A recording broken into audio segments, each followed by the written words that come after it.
What is your American dream?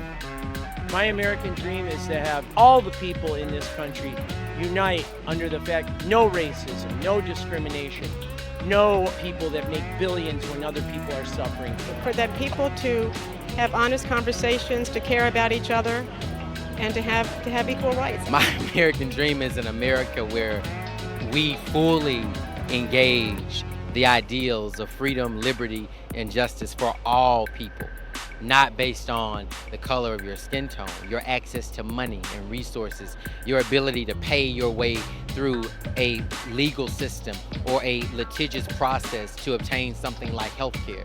I hope America will be one day like Martin Luther King fight so hard for equality. We are all the same. We are all the same. There's no race, there is no nationality, nothing. We are created by God and we are all the same, and that's what we have to be in this country. My American dream is that this truly does become a place where we can all coexist and have liberty and justice for all. Everyone has a right to the American dream. Groundhog Sam! Lucky! There's been a national emergency! It's been declared! Oh my goodness! Grab your kibble and let's get out of here! Oh, Lucky, you don't seem very interested in any of this. Fine, I'm gonna have to do this on my own. I'll go tell Brad. Brad! There's a national emergency! Oh. Are you talking about what Trump did with taking military spending and building a wall, Sam? That's not a national emergency. He's making this whole thing up. He was even golfing and watching Saturday Night Live all weekend. Oh, Brad, that I know. No, the national emergency is the guy outside is out of pretzels. Hello, kind sir. Hello. Can I have one of your delicious pretzels, please? Sorry, I don't have pretzel. What? No pretzels? Oh, no. This is a national emergency. That's no emergency. It is for me. Sam, easily remedied. I've got a bag of pretzels in my office. Cancel the national emergency. Oh, my goodness, Brad, that's amazing. You're the best. You solve every problem. Even pretzel problem, Sam. Oh, you're the best. Okay. Pretzels. Well, now's the time where I recap what happened in the last show. The fact of the matter is, my blood sugar's low and my salt level's low because I haven't had any pretzels yet today. So I just can't remember. But what I do know is this. Now's the time you've all been waiting for. It's time for Brad Show Live, starring Brad Bernstein with co-host Belgium Kim and Jonathan Yo-Yo Elias. Enjoy! I'm gonna go get some pretzels now.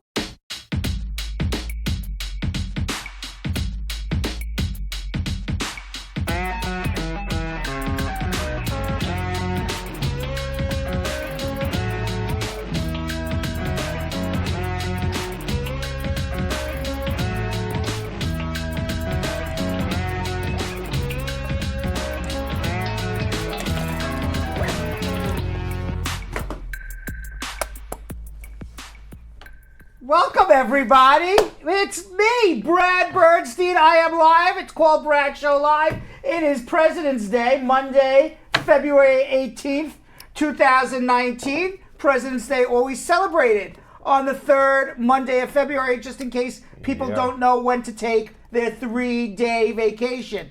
Unlike Jonathan Yo-Yo Elias and Belgium Kim, What 3-day who vacation? don't get the 3-day vacation. No, we don't. We don't. No, not at all. But you did have a 4-day vacation last week, so nobody is crying for you. Oh, wait, I believe that was Vacation. your 4-day Right. Oh, that was my 4-day vacation. You did not. You guys continued to I was work. here. Nevertheless, but it was my 4-day vacation. Yeah. I am wrong. I have to say hello to the entire Brad squad. I missed everybody. Hope everyone enjoyed their Valentine's Day and is enjoying this 3-day holiday vacation. Did March you 8th. enjoy yours? I did. Oh, I was going to say hello to the squad, but you were asking me a question. Yeah. We're not in social media yet, Jonathan. We're not. But That's you're true. saying Did you somebody talking about ask? Valentine's Did somebody Day. ask? You know. You're talking about Valentine's Day. You know, Uh-huh. you're hoping that other people enjoyed it, so we want to hope that you did I as did. well. I had a That's very it. enjoyable Valentine's Did Day. you? Yes, I did. What did you do? I traveled the world on Valentine's Day. Oh, man. Right around the world. Nice. Like in that little airplane. You got to let Like around that there. little airplane. You see the airplane come through? That was me. Look, here it comes. Watch. That's Oh, what I whoa, did. that was Yeah, pretty there. fast. But you don't even see me. I think I'm like holding on to the wing or something. Right. You're But holding yes, the sign I'm that holding says the share sign, the show share the around show. the world. That's what I did. and flying. And I flew the plane. Wow. I'm pretty Wow. good at all this. Yeah. And Wow, it was a unbelievable. wonderful Valentine's Day. And by the way, Awesome. Marge Higgs says, hey, Abigail, Taylor Watson, oh my God, I missed you all. Jessica Leamy Joel, Squatter Up Love, Demba Sow, popping in. How are you, Demba? Rich Kid C, CC Mitchell, all our favorite people. Jonathan and Belgium Yes. Kim Of so far. course. So far, nobody who's not one of our favorites. Let's continue and see if we can find somebody who's not really such a favorite of ours. Oh my goodness. But so I don't far, think anybody I was gonna say. would. I think so far I've mentioned everybody who's a favorite. Yes. Okay. Deion Watson, Carol Anderson, the Tiger, Nancy, Asset Lindo, Marcia, Never Give Up, Reed Powell. Whoa. I like that. Yes. She changed her name, I think. Yes. And Chanel Nas says, hey, peeps. So far, all favorite people, Jonathan. Absolutely. I'm not seeing anybody I dislike. Janet Brown, how are you? Shady Bay Smith. Groundhog Sam, I'm even like a groundhog today. Yeah, Christine Bennett, how are you? And Malia Lobin Martin. Ma Dukes. Yeah. Ma Dukes is there. That's right. Denisha, all the way down from Trinidad. Of course. Christine Kinsale, First Lady Leah. Who else we have? Dane C. Welcome. Dane C. Welcome. Noli Hugh Coleman says, welcome back all. Nice. Nice. And Carol Holt, Karis Eris Hope Burrell. Did she add Harris lately? Or was it No, she's always been that way? Lisa Harris, Bling Carol. Rose. And on YouTube, we got Joella Ann Reed. I think she's watching on both. And so is Deb Bassow. Back it up, Ricky, watching on YouTube. Jonathan, Ashley Thomas, Marcine Frazier, Princess Black, Ja Love, Audrine Smith, Afzal A. Squad up, everyone. Glad you guys are back. Thank you, Afzal. Carol the Cat, Top. Whoops, I got it backwards. Whoa. Carol the Top Cat, Tigress 2 Anderson. Say that fast 3 times. I can't. It's Come been too on. long. I cannot say it fast 3 times. I can barely get it out once. Bevan Smith and everybody else I Did we missed. say Hello? Zalimoon Ali? No, I did not. Is that a new one? Maybe. Zalimoon on Facebook. I didn't see her. Zalimoon. Oh, Sally Moon Ali. Sally Yeah, Moon we Ali. do. welcome and welcome Welcome. everybody. And Lavone D. Tucker, welcome, and Angie Love also welcome. Yeah. And by the way, Jonathan and Belgium Kim, I had read an article about Facebook.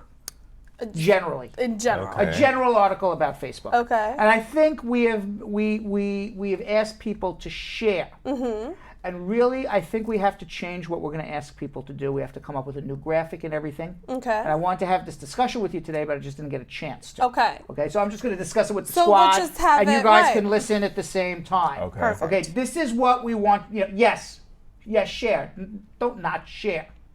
But what we want you to do is not sit back on your thumbs. We want you to comment.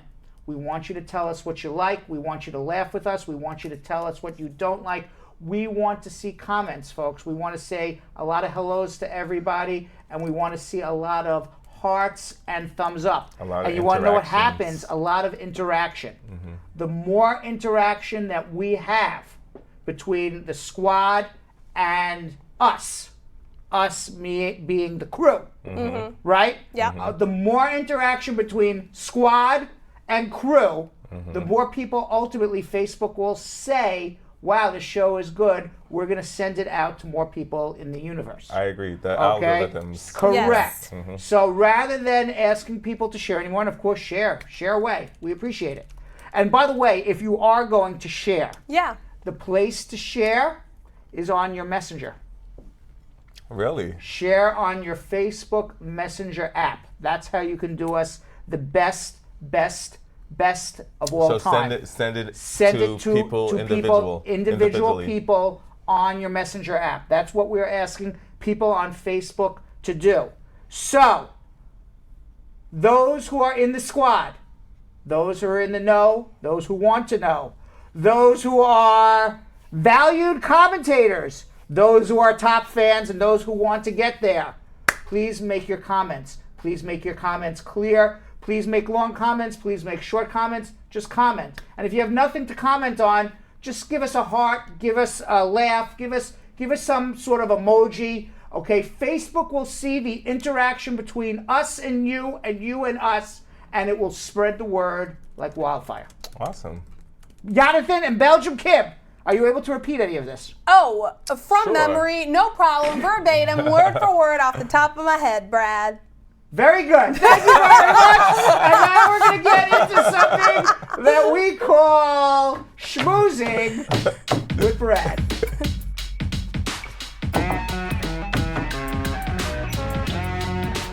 And by the way, before we schmooze, on YouTube, the way to share on YouTube is get into people's WhatsApp.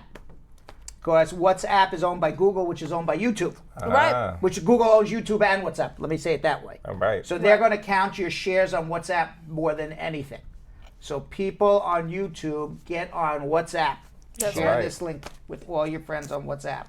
And David Gabriel, greetings. Munchie Daly, Patrona Collins, Marcia McCullough, Cece Mitchell. Let me repeat this one last time. Yeah. All Maybe right. you'll understand this time. Belgium Kim and Jonathan Yo-Yo Elias. Tell me, Brad. All right. We want people to make as many comments as you can. Say something funny, say something nice, just say hello. Say, hey, I like the show. I love the show. Say, hey, what you're talking about right now is amazing. Whatever is on your mind, we want to hear it. Facebook wants to hear it, and then they will send this show out to the universe. Facebook wants to see people with hearts and laughs and thumbs up. What they want, what we want is we want to see the interaction between our squad and our crew. Yep. Jonathan Yo-Yo Elias Yes. and Belgium Kim, are you able to repeat this now? Yes. Absolutely.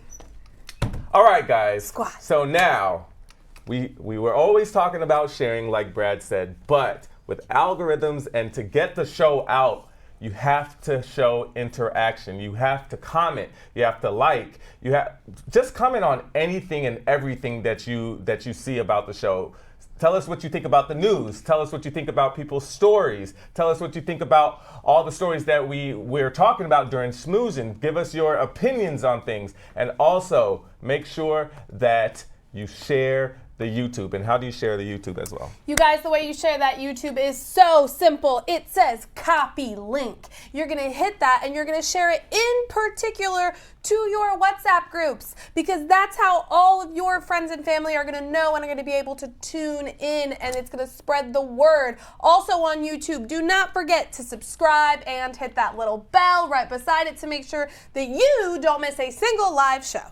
And finally, if you want to be old school and just share, because that's old school. Right. Right. Yep. Okay? You want to be old school and just share, make sure you share into Facebook Messenger.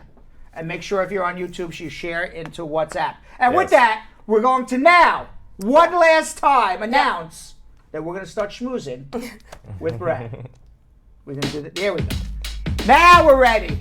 Now we're ready.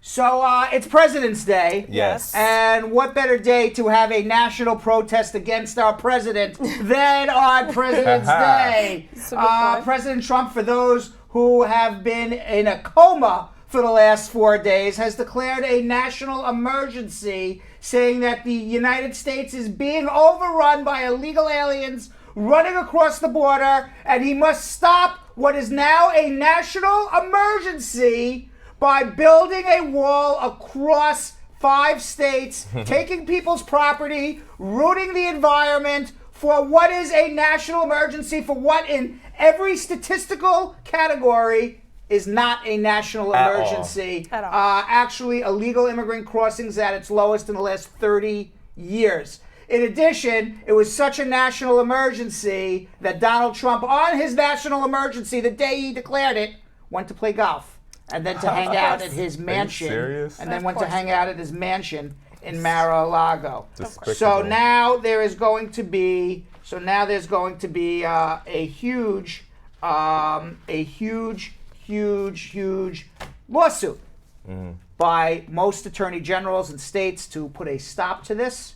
I am positive that Congress is going to also write a law that will be sent to the president to say that he cannot declare this to be a national emergency. There are enough Republicans who are also against this as well, because what he's doing is he's usurping the power of the Congress. Yeah. Right. And but there's probably, he will veto it, and most likely in order to pass a veto, 2/3 of the Congress has to override the veto by the president. He's going to get some crazy Republicans who will side with Trump not because anybody actually believes this is a national emergency, and not that anybody in Congress says that they want to give up congressional power as an institution, because I don't think any congressman or senator would want to give up the institutional power of Congress.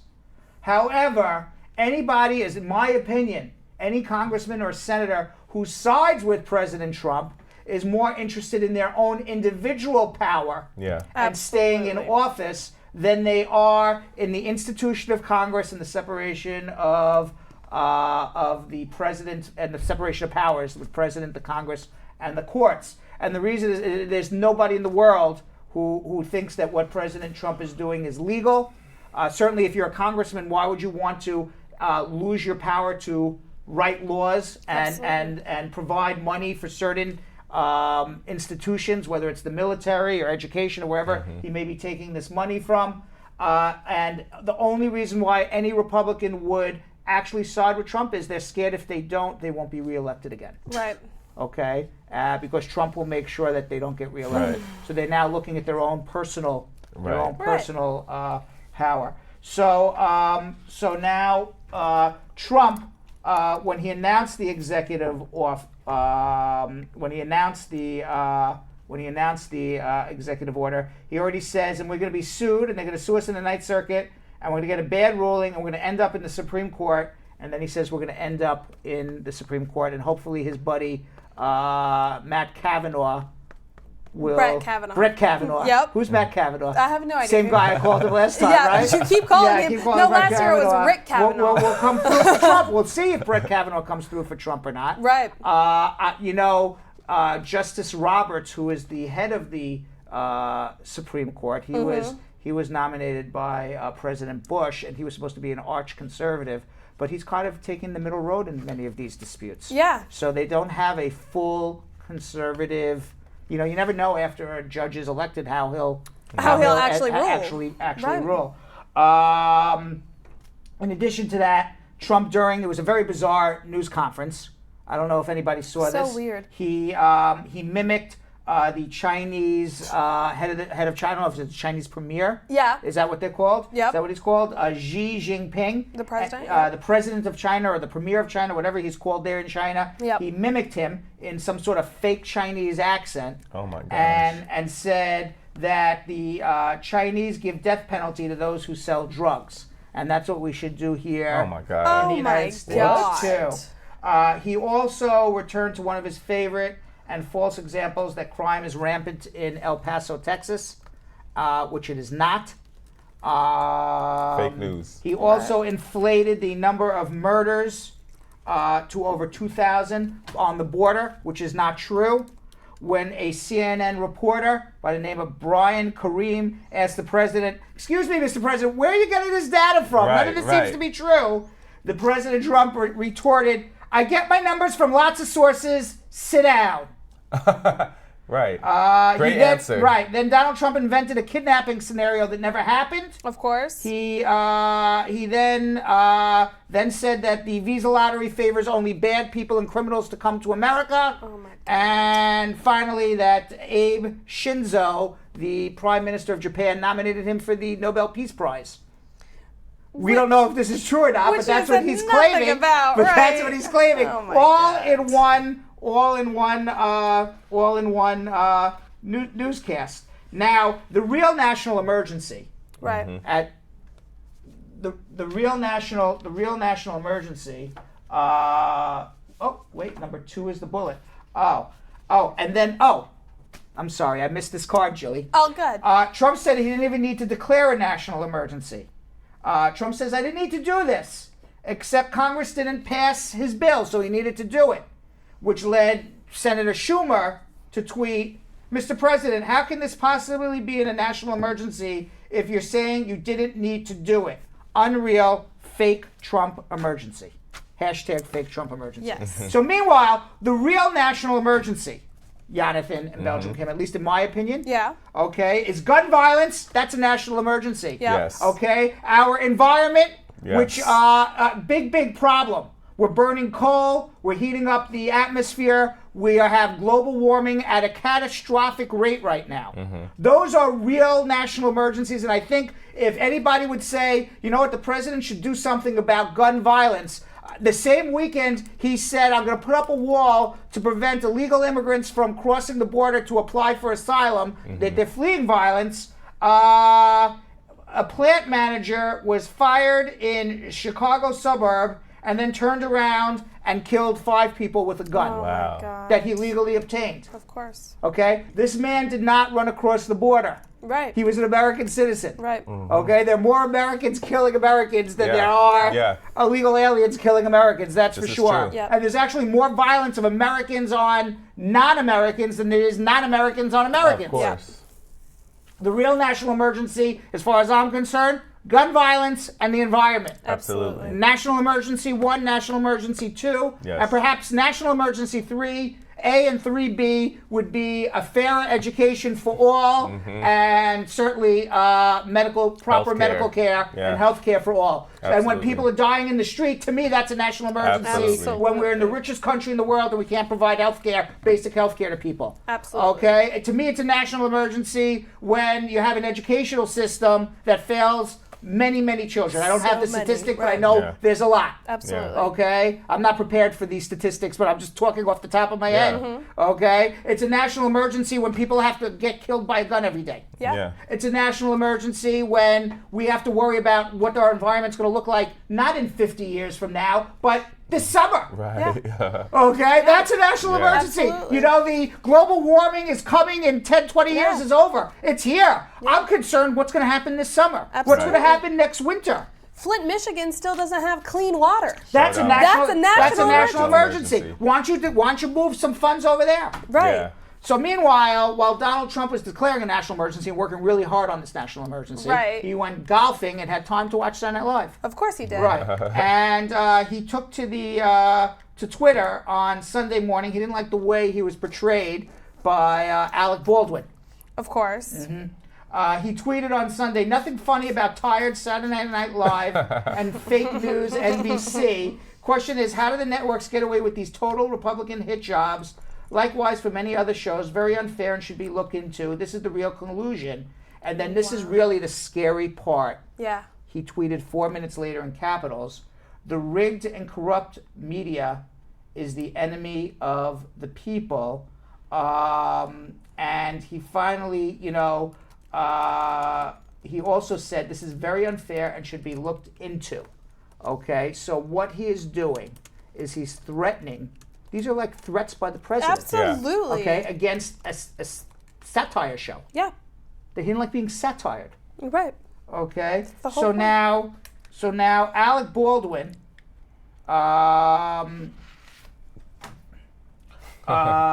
He looks said, like him. well, he does look like him, yeah. So Alec Baldwin said in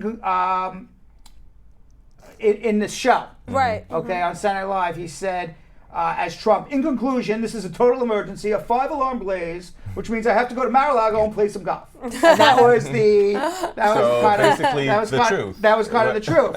So now, in responding to the president's tweet, Baldwin asked in a tweet of his own, is the president threatening me and the safety of his family?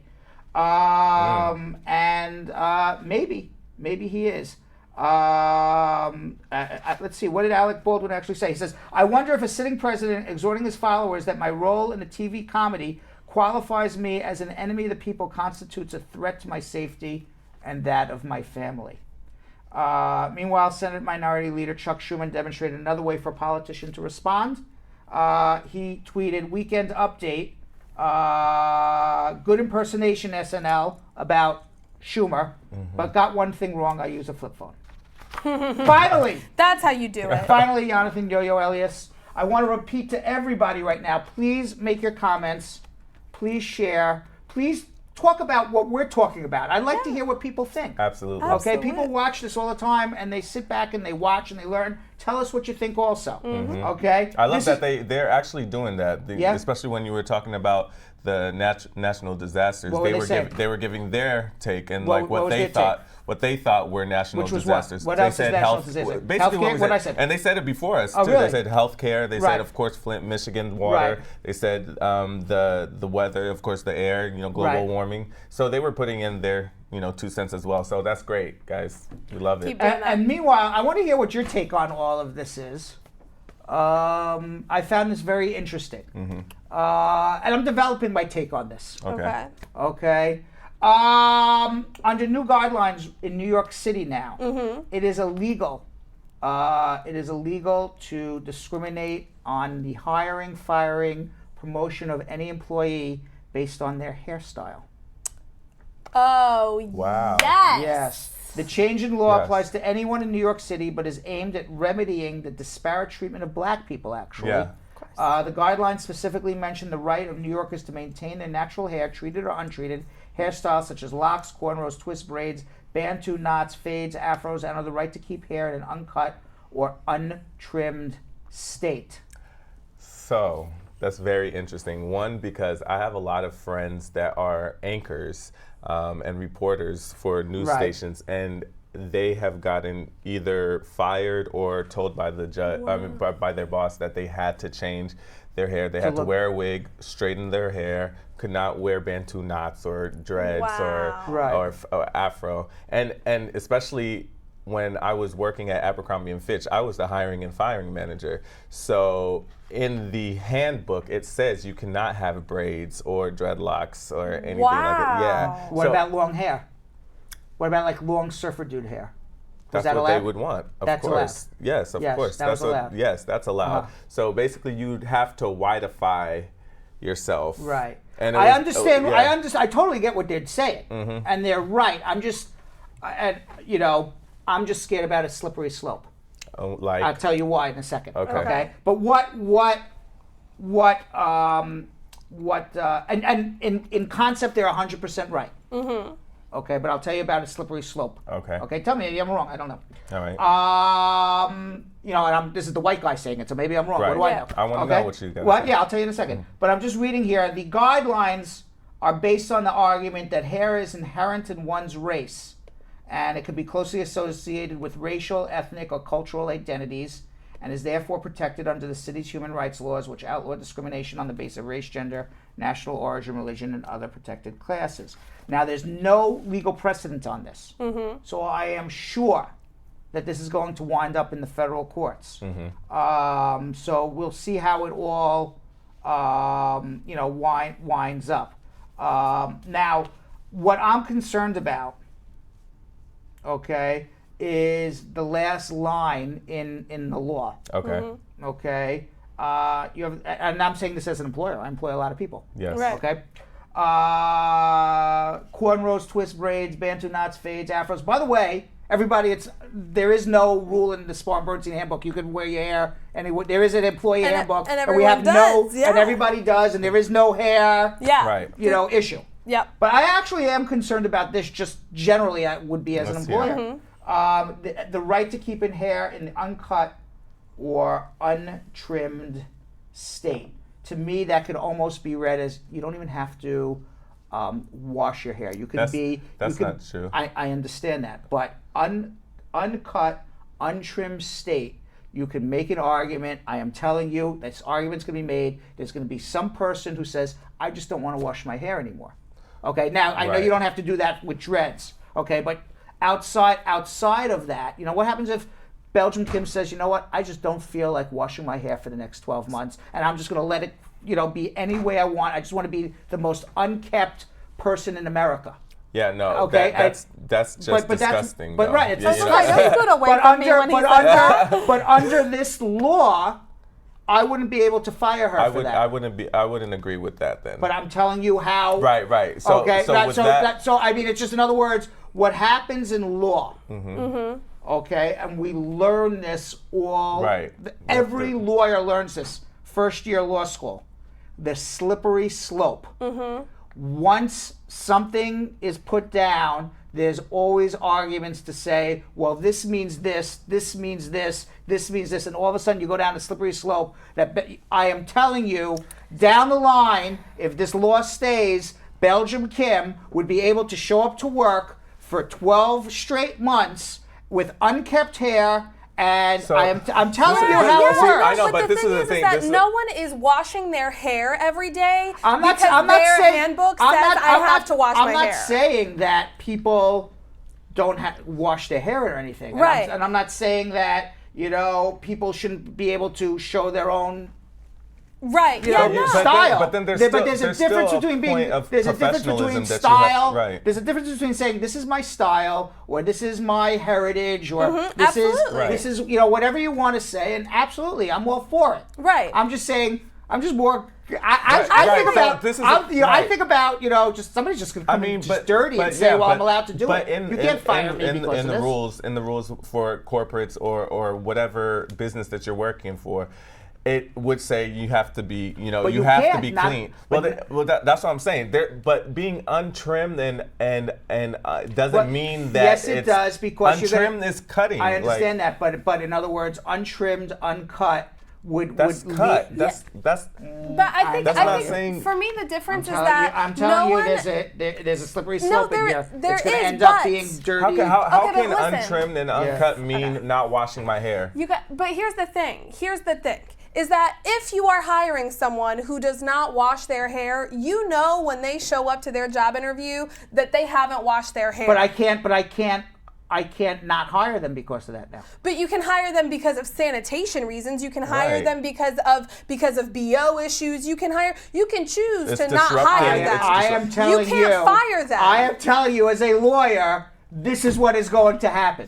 Yeah, but Because So can they just take out that last line? I don't then? like that last line is the I slippery wouldn't slope like of it that all because either. it's the catch-all that you can have your hair any way you want, clean, dirty, smelly, it doesn't matter. If but that's the case, then again, no. what I is don't making agree with the that. thing that motivates me to wash my hair every Yes. morning is not because Jonathan Yo-Yo Elias and Brad Bernstein are going to be like, Dame, you don't wash your hair today. Like, I wash my hair because Belgium Kim needs to wash her hair, and it's a social acceptable. By the way, hygiene Sean thing. Boone Jr. Yeah. says thanks for letting me rock my hair. Did you? Wait. We actually have a picture of that. That is Sean Boone Jr. Oh, I thought that rocking was- his hair. I thought that was Slash. No, that is one of our own. Yeah, that We is, rock the hair here. Yeah, that's Party Rock from LFMAO. Wait, what? He's Party Rock. That's his new name now. Yes, Party Rock. He is Party He finally got it. I finally got it. All right, and with that, you like that, right? I love that so much.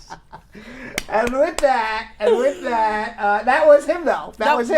That's but him. he looked like the guy from LFMAO. I don't know his name, but you know what I'm talking about? Yes, the nephew, The nephew. uncle. Yeah, was right. like the nephew and the uncle, right?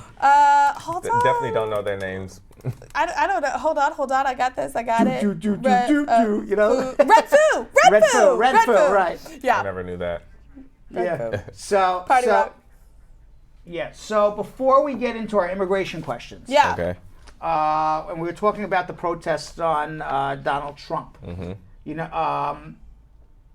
know what? We have a lot of calls here. Yeah, Okay. let's get to Let's them. get to our immigration calls first. In something that we call, you got questions, I got answers. Yes. Right? Yes. We'll get to the protests later. Perfect. Party Rock. Party Rock is living on. Party Rock. They love Party Rock. Party Rock. That's his new name. Everybody has his name now, right? Party Rock it is. All right, let's go to Ricardo in Brooklyn. Ricardo. Yes, sir, Brad. How are you? Good afternoon. What's I'm going not on? bad, you know. Yeah, I have two questions. One question is my wife applied to adjust my status. However, I don't receive a work permit as yet, but she's going to file her taxes. How does that work? What do you mean you haven't received your work permit yet, but she's going to file her taxes? No, I'm saying she's going to do her tax return. So Right. I wanted to know. So you filed your papers. You filed your papers. Yeah. You have not gotten your work. When did you get married to her? That would be in May. Okay, so in 2018. Yeah. Okay, so you're going to file a joint tax return with your wife. You're going to attach what's called a W-7 form to your 1040 return. The Hold on. Okay. So, I gotta get a pen. Your tax preparer will know how to do this. You attach a W-7 form to the 1040 return. The W-7 form allows you to apply for a taxpayer identification number. That will allow your taxes to go through. Now, because your wife may be asking for a refund, your refund's going to be held up. They're not going to give you a refund until you get your Social Security number. So what's going to happen, it's just life. It's life. You can't help it. I'm just telling you what you need to do, though. So what's going to happen, is you're going to get a letter back jointly, you and your wife, asking for your Social Security number. Hopefully, by the time you get this letter back, you will have received your work permit and Social Security number. If you have, you respond to that letter and said, here's my Social Security number, 1, 2, 3, 4, 5, 6, 7, 8, 9. If you have not received your Social Security number, you're going to hold on to this letter. You can't respond yet. But you know you're going to be getting it very shortly. And as soon as you get that Social Security number, at that point, you then write back, here's my Social Security number, 1, 2, 3, 4, 5, 6, 7, 8, 9, and then you'll get your tax refund and everything's cool. Okay, but she will get her part. She will not get any part until if you're filing a joint tax return, because it's a joint tax return. So it's going to hold up. It's life, but nothing you can do about it. But hopefully you'll get your Social Security number shortly. Okay. All right. Okay, we're quiet. All right. Thank you. You're welcome. Thank you very much. Welcome. All right. Yeah. Let's go to Kenesha in Irvington, New Jersey. Kenesha. Hi, Brad. How are you? I'm good. Keep up the good work. Thank you, Kenesha. Okay. My question to you is that, my cousin, she came up on a visitor's visa. She met a guy like 4 months after. They are dating stuff. Now her visitor's visa expired. They're planning to get married, so they're wondering if there will be an issue. Also, there's a 10 years difference. That doesn't matter. 10 years is fine. As long as it's a real marriage. She overstayed her visa. She's married as an American citizen. She will get a green card. Okay. Is it the case where she will need a lawyer, just in case? You're asking the lawyer if she'll need a lawyer, and the answer every lawyer will say is yes, including me. All right? Okay, tell her. Because if you screw it up, you end up in deportation these days. Pardon? If you screw it up, you end up in deportation these days many times. Oh, okay. Also, how long after the marriage can they start filing? The next day. The next day. Okay. All right. And how long does the process take? Over a year and over 6 months for a work permit, so get going. Okay. Thank you. You're welcome. Let's go to Dawn in Knoxville, Tennessee. Dawn. Hey, this is, I'm so glad I got through. Okay, how are you? I'm good. How are you? Good. What's going on? Well, my husband and I went in last Tuesday for our I-130 interview. Mm-hmm. And my husband was we were approved for our I-130, but my husband at the same time was picked up by ICE. Why? So, well, he had been deported in 2012, and he came back to this country without, I guess, checking in or whatever he was supposed to do. No, he got deported, and then he re-entered the United States without permission. He wasn't supposed. Yes. You get deported, you don't go back and check in. You committed a crime. So what? Yeah. I don't know what made you believe that just because you're an American citizen, you can go in and you waive a crime of getting deported and re-entering without permission. That's why he got picked up and got sent home. Now he has a big problem because there's no waiver for this. He can't come back. He's in deportation. You have a big problem. I don't have the answer for you right now. But you guys made a huge insurmountable mistake. Beyond. By doing, well, a big problem. Because I mean, we had our eye. Like beyond. You know, somebody gets deported. They re-enter illegally and just think, oh, I'm just going to file papers and get a green card? Guys. Come on. Does it matter? Does it matter what you got deported for? No, it's a crime. Oh, oof. In Tennessee, nonetheless. Nonetheless. Damn. But it's like almost a damn on them. How could you be so nonchalant about it? I think you just don't. Do you think you just don't know? Oh, come on. You think? I You don't know think what? so. Yeah, maybe. I don't know what? until To me, you get deported. Because you've gone through the process of being deported. You've gone through that entire process, and then say, I know I can't come back into America, so I'm going to sneak back into America. And then you say, I didn't know. So if you get deported, you cannot come back. Not without permission. And you certainly can't sneak across the border. And how do you get permission? You got to apply for a waiver and a green card in another country. Don't come back here. So it's like almost saying like I robbed a bank. And then I went back to the bank, and I knew I shouldn't have. I don't know. You went and that's not opened even a good an account at the analogy. bank. I'm just trying to even come up with a good analogy. I can't even come up with a good one. So absurd. Niana in Queens. Hello. Niana. Yes. Niana? Hi, How Brad. are you? I have two questions for you. Yes. I'm good. Thank you. How are you? Good. Yes. My granny, she had a green card, but it got expired long time back, and she's in India. So now she wanted to come here. So how can I renew the green card? How long has she been out of the United States? More than 13 years now. 30 years? She's 94. Okay, She's yeah, 94. she abandoned her permanent residence. Where it's your grandmother? Where are your parents? My parents are here. Are they citizens? Yes. Okay, they would have to refile for her.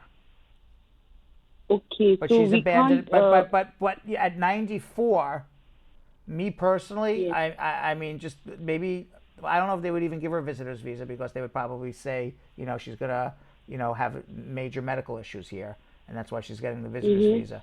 I think the best bet is, try for a visitor's visa first. That's what I would do. Okay. And then and then you have to go with the honest intention of she's not coming to live here; she's coming to visit. But other than that, your parents would have to file for her, and it's going to take over a year. Okay, and my second question is, my friend, he's coming as a visitor's visa, and and if he gets married with a U.S. citizen, is that okay? It's not okay with the intention of coming on a visitor's visa to get married because that would be a misrepresentation. It would be okay. It would be okay under the law to come with the intention of visiting, changing your mind 90 days later, and then getting married. That's okay. After 90 days? Yes. Okay, thank you so much. You're very Brad. welcome. Thank you. Okay. Let's go to Ali in Toronto, California. Is that Toronto, California? Is that such a place? Oh, Toronto, Canada. Toronto, Excuse that's me. Ali, how are you? Toronto, Canada. Good, how are you? Good. What's going on? I have a question regards to if someone came without the inspection in the 80s and stayed for some time and then left home and come back with a student visa and overstay basically.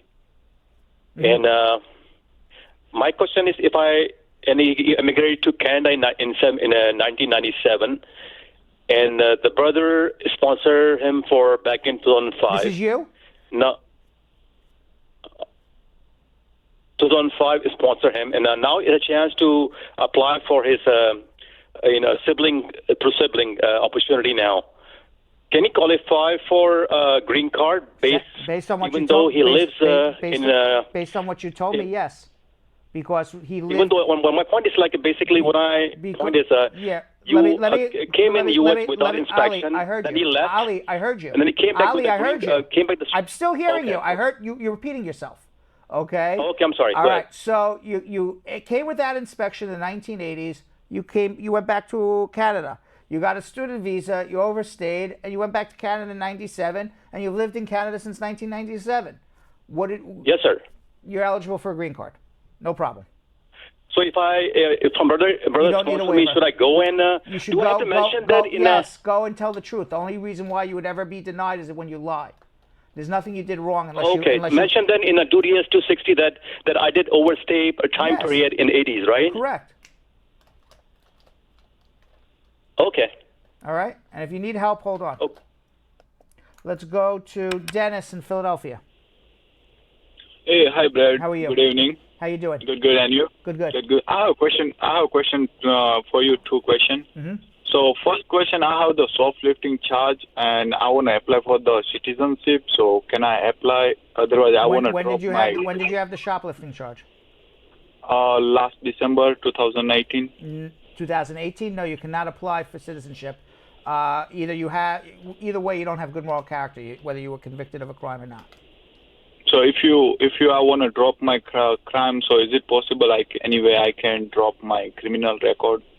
You can't drop it. There's no such thing as dropping it. You have it. It exists. No, I still have the hearing left. So next month. So you have to be found innocent completely. And if it was your only arrest, perhaps you would still be able to prove good moral character. But if you're found guilty of anything, you won't become a citizen. Okay. And the second question is, if you have the criminal record, anything effect for the I-130? If you have a criminal record as a petitioner, for an I-130, no, not a problem, unless you have a sexual abuse case. Oh, okay. All right. Hold on. Okay. You need help. Thank you very much. You need help. Hold on. Let's go to Colin in Port St. Lucie, Florida.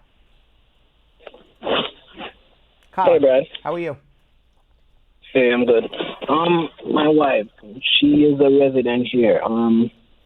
She's qualified. She was qualified to become a citizen. However, she passed. Can I still file the documents? When did she pass? The 31st of January. I'm sorry about that. My condolences. Did she file anything for you? No, we didn't. No, and she was not a citizen, unfortunately. Then there's nothing you can do on that. Okay. All right. Thank you. All right. Let's go to Herbert in Atlanta, Georgia. Good afternoon, sir. How are you, Herbert? I'm good. I am a legal resident with one of them whole green cards that don't have expiration date. And I would like to file for my citizenship. But I heard that you have to first have this green card change. Is there any fact to that argument? There's a fact to the argument that green card is not valid anymore, but that doesn't mean you have to change it to become a citizen. You just have a problem traveling with it. File your citizenship. It's not a problem. As far in terms of you becoming a citizen, having the old green card is not relevant. Okay. Does it matter where I file for my citizenship, whether in Atlanta, Georgia, or New York? Yes, it does. You have to file in the state where you're living for the last 90 days. Okay. And I had a couple run-ins in New York with the law, traffic tickets, and one assault matter, which I have never been incarcerated. Yes, it does. And just because you weren't incarcerated doesn't mean you're not a deportable alien or you're not going to have a big problem with your citizenship. Having no incarceration doesn't make you, doesn't make the crime not a crime for immigration. So yes, it could be a problem. It could make you even deportable for all I know. I would have to see your dispositions. I would not file anything, especially in Atlanta, Georgia. It's the worst immigration office in America, especially in Atlanta, Georgia, without me looking at your dispositions first. So hold on one second. Let's go to Susan in Long Beach, California. Hello, Mr. Brad. How are you? Glad. How are you? I'm good, thank you. I'm good, thank you. I have a question, please. Yes. If you're filing for VAWA, do you have to file an I-130? No, you file an I-360. And how much is it to file the VAWA? Like the total, please? It's $0 for the I-360 and $1,225 for the adjustment. So 1,225. Okay. Appreciate that so much. Let's go to Victor in Irvington, New Jersey. Victor. Victor. Yes. How are you? I'm good, and you? Good, good. What's going on? How can I file for a green card for my husband? How do you file for a green card for your husband? Don't like that. Because I don't file tax. Why don't you file taxes? Because I'm a college graduate. So you're in school right And now? Basically, my father has me as a dependent. Okay, so you don't work right now? Yes. Okay, so you and your husband would live together. You would sign an affidavit of support, indicate no income, and you would have to get a second affidavit of support from somebody else who says they can support you and your husband, like your father or somebody else. How do you get the affidavit of support? How do I go about Put Victor getting on the phone because we're like playing telephone. Yeah, hello. Hi, Victor. Yeah, Okay, what's your question? Yeah, thank you. Yeah. Yeah, the question. So my wife doesn't work right now. That's fine. Yeah. So because she's a dependent on her father. That's fine. That's fine. My question is, we have a sponsor, but she doesn't fight tax? How do we go about it to get the affidavit of support? How do you go about what? How do we get the affidavit of support if she doesn't fight tax? She files an affidavit of support. She fills it out. Where it says income, she writes 0. And where it says job, she writes none. And she signs her name at the bottom. And you have an affidavit of support by a person who earns 0. And then you get a second affidavit of support from somebody who hopefully earns a good living.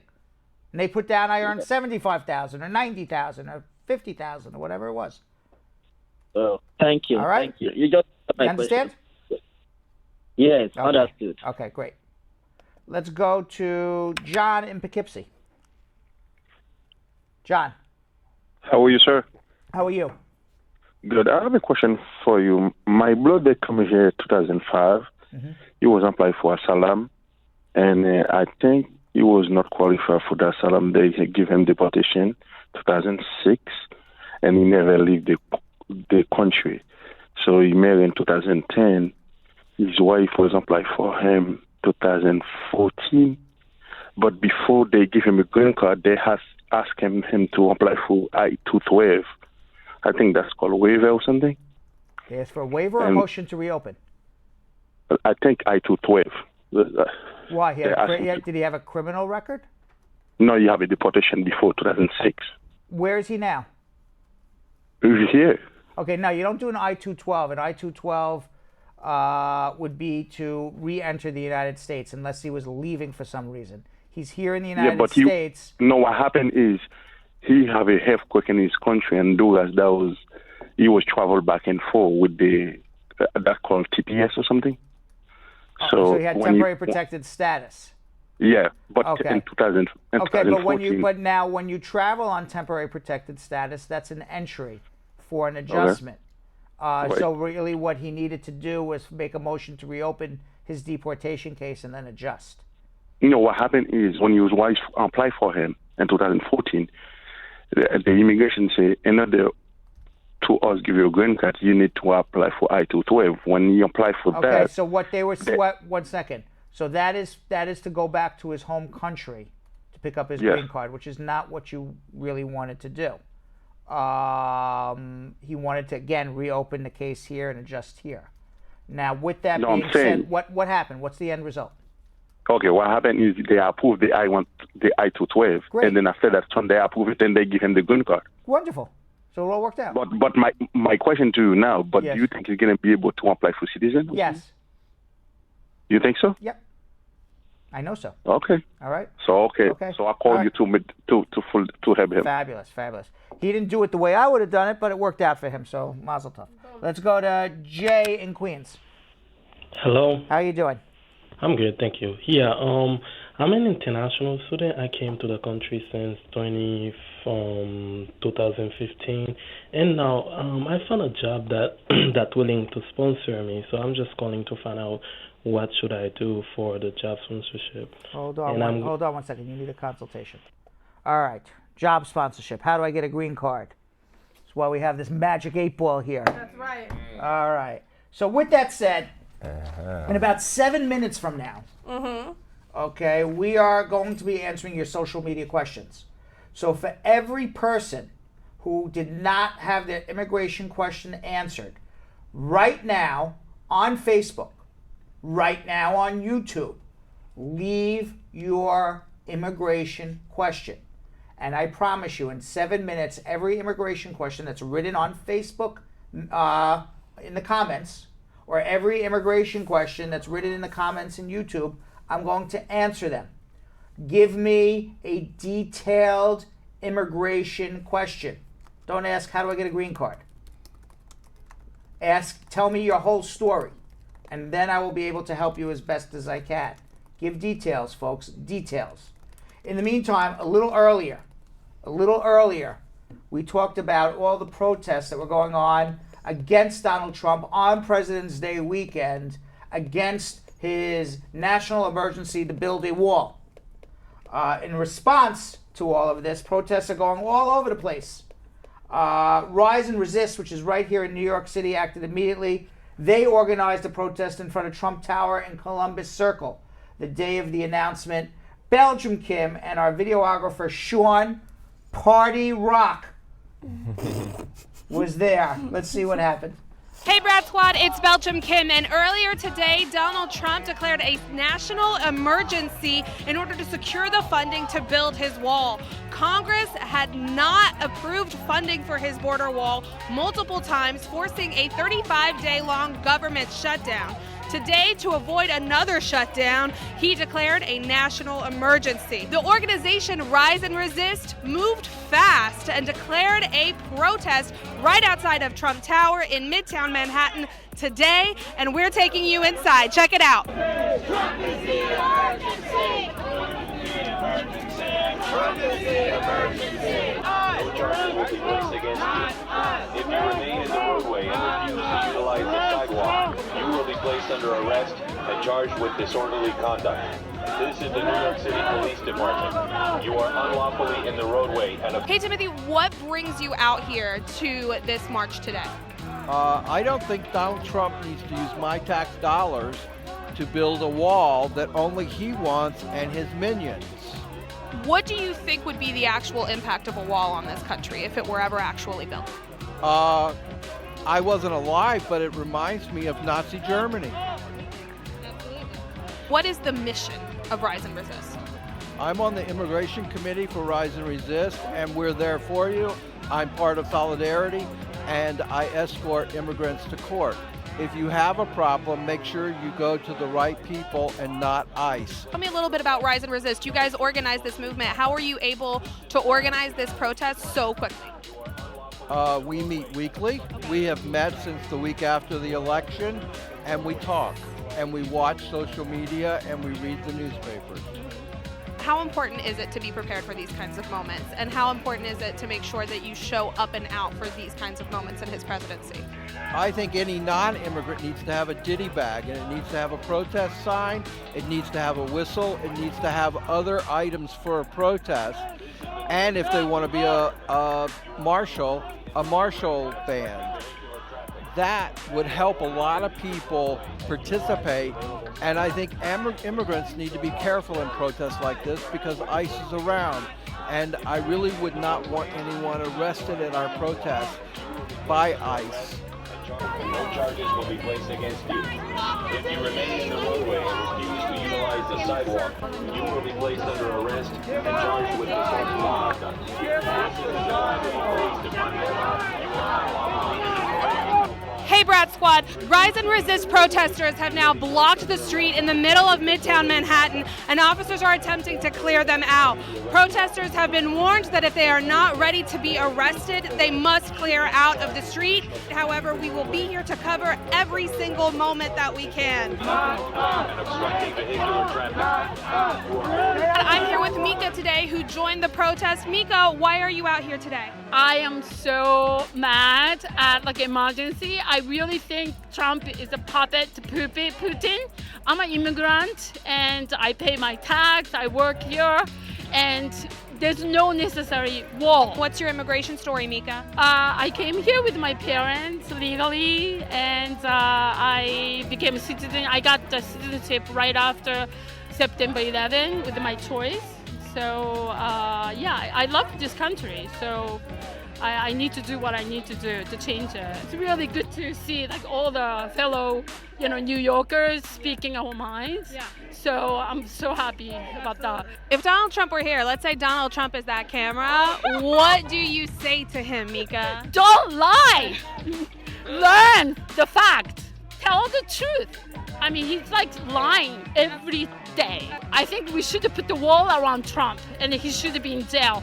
That's why we are here to like protest. And there's so many people arrested, but it's a freedom here in the United States. We can speak our mind and protest, and that's what we should be doing. Bridget, thank you so much for joining us. I very much appreciate it. What are you out here protesting today? I'm protesting the a-hole in the White House. He shouldn't be there. And this emergency he's declared is a fake. What did you think seeing everyone being arrested today and carted off? Power to the people, we have to do it more. The more we disrupt, the more they have to do something. The more that they have to pay the police to arrest people, the more they have to take into account how they're going to control our actions, the more quickly the administration will do something. What is your family's immigration story? My dad was conceived on the boat over from Ireland in 1918. Oh, wow. And he grew up here on the Lower East Side, and my mom's parents immigrated here to Boston from Ireland. Do you feel like those roots contribute to some of your feelings today? Well, those roots give me a big mouth and some skill with rhetoric, and storytelling. But yeah, absolutely. I mean, how my grandmother was on her way over here. Would she have, knowing that she would be embraced? My ancestors came here. My ancestors' names are on Ellis Island, in the wall. We're proud to be immigrants. We're an immigrant country. It's what we should, we should be proud of it. Absolutely. What is your American dream, Bridget? My American dream is for the children that are being born and being raised in this country right now, whether they just crossed through immigration or they were just born, that they can grow up in a country that is safe from gun violence, that is safe from pollution, and safe from corporate greed that's ruining the country that they will live in and the world that they will live in. So my wish is for the future generations to have a beautiful life on this earth. Thank you so much, Bridget. I really appreciate you taking the time. Thank you. Lisa, thank you so much for joining us. What brings you out here today? Because I think that wall is immoral, as Nancy says. It's immoral, and it's back in the 14th century. There are so many other ways to control illegal immigration, and that wall is immoral. What do you think, if there were ever a wall to be built, what kind of impact do you think it would have on this country? You don't need a wall. Walls separate people. We need unity. I really appreciate it. Lisa, thank you so much for taking the time. All right, Brad Squad, that was an unbelievable sight. Most of Rise and Resist's organizers were arrested. They decided to stay in the street, and they will be charged with disorderly conduct. Some may be charged with resisting arrest. We spoke to organizers, we spoke to attendees who were here with one very clear message. We do not want a wall, and we do not want a national emergency to make a wall that we don't want. Until next time, Brad Squad, thanks for sticking around. See ya. All right, Kim. That was exciting. Yeah, we did not Intense. expect it. You didn't expect to see grannies getting carted away. No, like literally Right? picked up off the ground. Wow. No, yeah, they were getting picked up off the ground physically by the officers. And it's funny because when we go to protests like this, our executive producer always, the last thing she says is, "Be safe, don't get arrested." This is and true. she didn't say it this time around because we didn't think that was going to be this type of thing. And then yeah, I called her afterwards and I was like, "We didn't get arrested, I assumed." So no, it's good. So good job. With Thank that, you. we're going to get to something that we like to call here social media check-in. And there's no sound there. No. Just No think- sound at all. That's weird. Just imagine it. That was very weird. There we we go. Okay.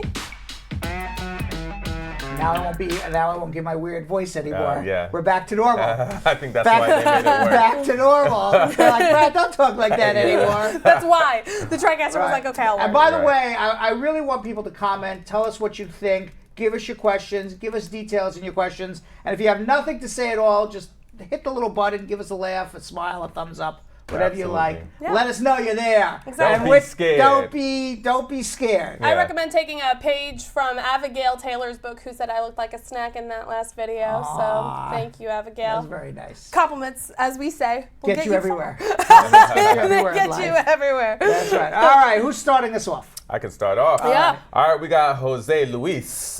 Is it possible to get an H-1B or EB-2 and EB-3 as a nurse? Are they still in high demand in the USA? Thank you. H-1B you can only get as an advanced practice nurse, so those are very hard to get. But you can do EB-3s and EB-2s as nurses, depending on what your job description is and what your education level is. Shernette is wondering if you have to be married to file VAWA. Yes. You can be divorced, but you have to be filed within 2 years of the divorce. All right.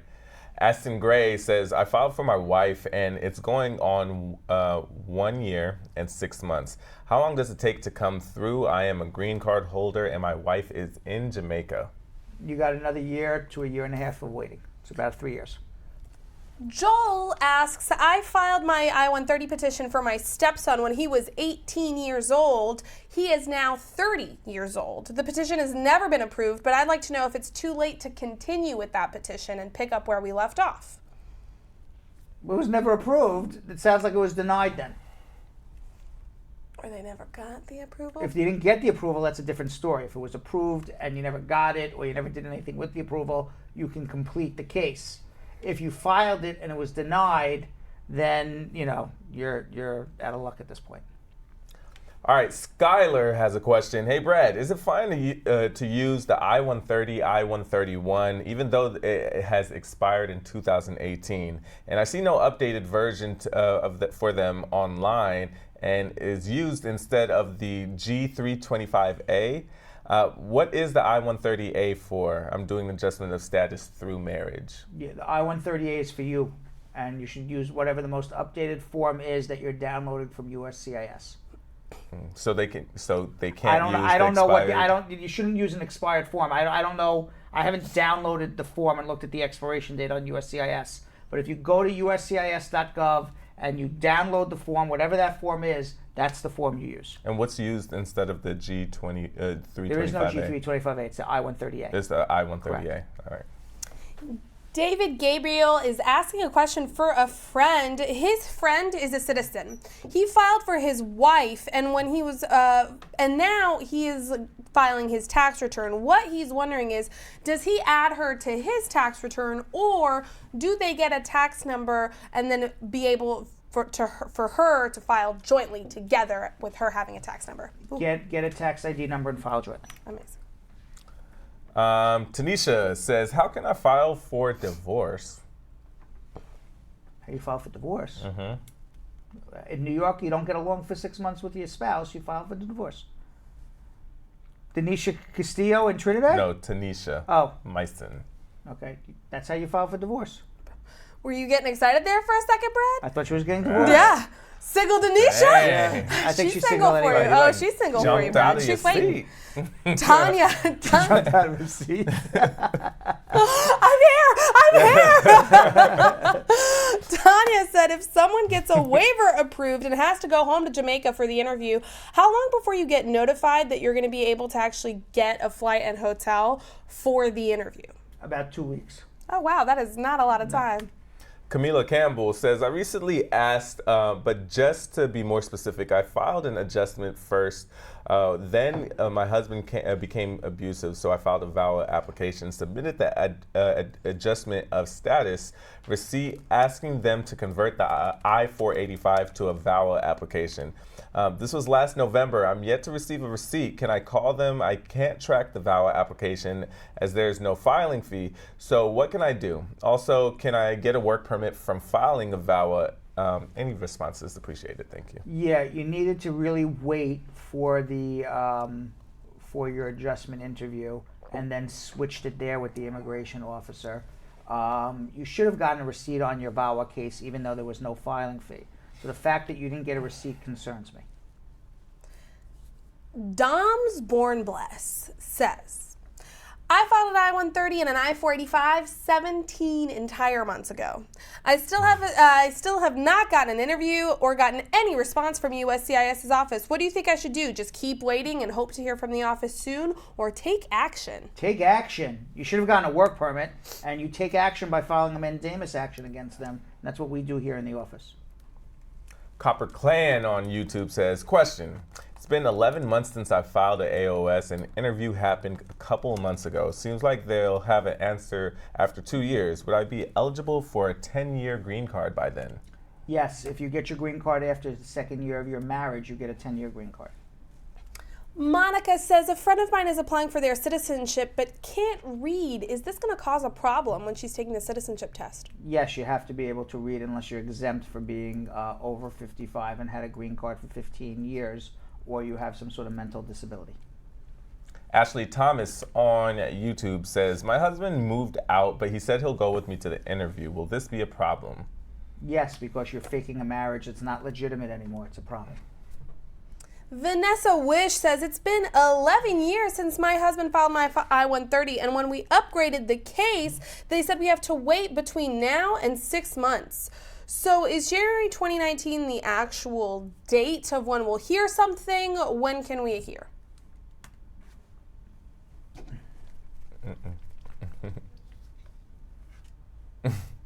It says very doubtful, January.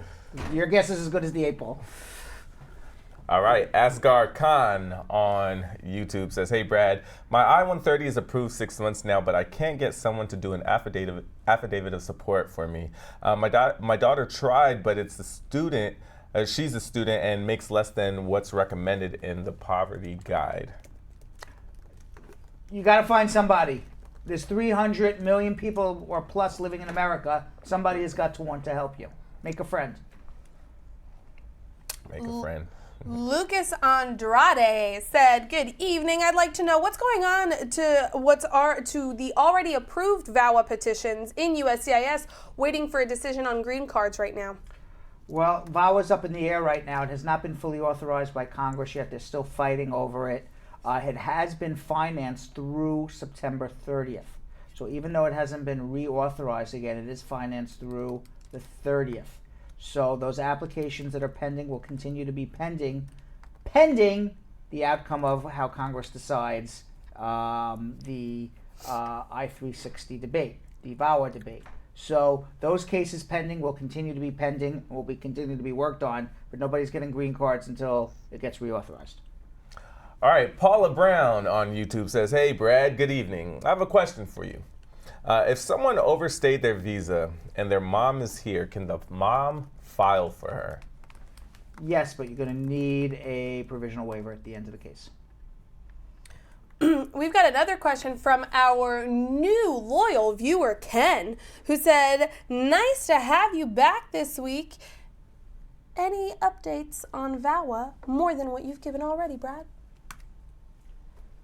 The update is it hasn't been extended yet. They're still debating it in Congress. The Republicans wanted to pass it as is. The Democrats wanted to add more stuff onto it. Congress left for the week. They'll come back next week, and hopefully by next week we'll have some sort of resolution. It is funded to the end of the year, just nobody's going to get a green card till Congress decides on what to do. G. Shelley says, can traffic tickets prevent you from getting your citizenship even if you pay them? If you have enough of them, it may show bad moral character. Tony said, I did my interview 10 months ago for my I-485 in Newark. The I-130 was approved. Well, let me take that back a second. Did you say unpaid traffic tickets? No, paid. Paid. Okay, I thought that I answered it as unpaid. Oh, okay. No, paid. Paid traffic tickets, they can't deny your citizenship because you're a bad driver. Only if you get only I if. was wondering. I was like, No, dang. Man, you're a bad driver. You're not going to become a citizen. That's what I was like, damn. No, but I answered it as unpaid, and then I said, Got wait, you. maybe you said No, I paid. did definitely So say I just paid. wanted to clear it up. Okay. Paid traffic tickets, bad driver, you can still become a citizen. Unpaid traffic tickets, if you have enough of them, could indicate bad moral character. Okay. Tony says that he did his interview in Newark for his I-485 10 months ago. The I-130 was approved the next day, but now he is still waiting for a decision over 10 months later. What do you recommend? I recommend we do what's called a mandamus, where we sue the government and we say, do your government job, which is to approve my case in a reasonable amount of time. We had Abadir on, I think, 2 weeks ago talking about mandamus. We're going to have him back again this week talking about it again. In this day and age, every person who has cases pending, they don't know what to do. You write your congressman, the congressman doesn't do anything. I promise you, they do nothing. You write immigration, it goes into a black hole.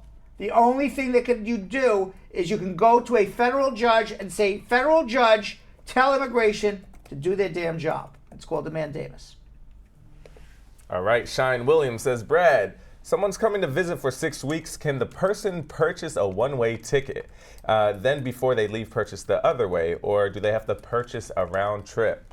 I think if you come with a one-way ticket, you're looking for the round trip right at the airport. Oof. Ooh. Like, for sure. Not for sure, but, that would indicate to me that you don't plan on leaving. Right. Right. Honeybee said, my friend got charged for domestic violence. He went to court, but he was not locked up. Is this going to affect his citizenship? He was not convicted of the charge. It could affect it for bad moral character if it happened in the last 5 years. If it happened more than 5 years ago, he still has to indicate he got arrested, but it won't cause a problem.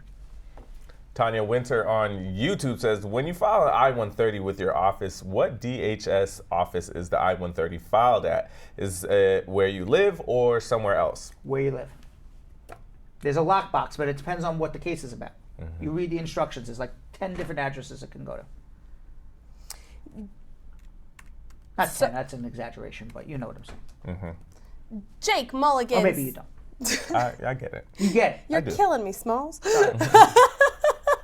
Talk again. If I got married within 60 days on a visa waiver program, will USCIS see this as a misrepresentation and deny my application for adjustment of status? They absolutely will, but you have the right to rebut that presumption and tell them why you really intended to come as a visitor and change your mind, but most likely it will be denied and you'll need a waiver.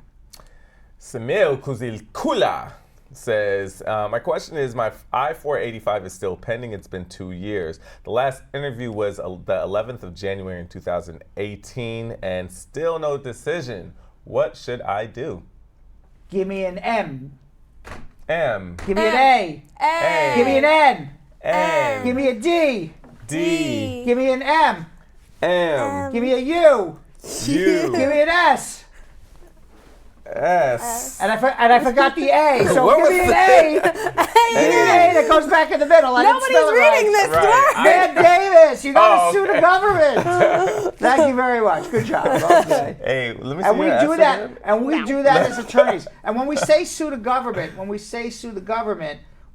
it's not. If you have a clean case, okay, when you sue the government, we're telling a judge, force immigration to either say thumbs up or thumbs down on my case. They can't hold it forever. If you have a clean case, you will always get the approval. If you don't have a clean case, that's a different story.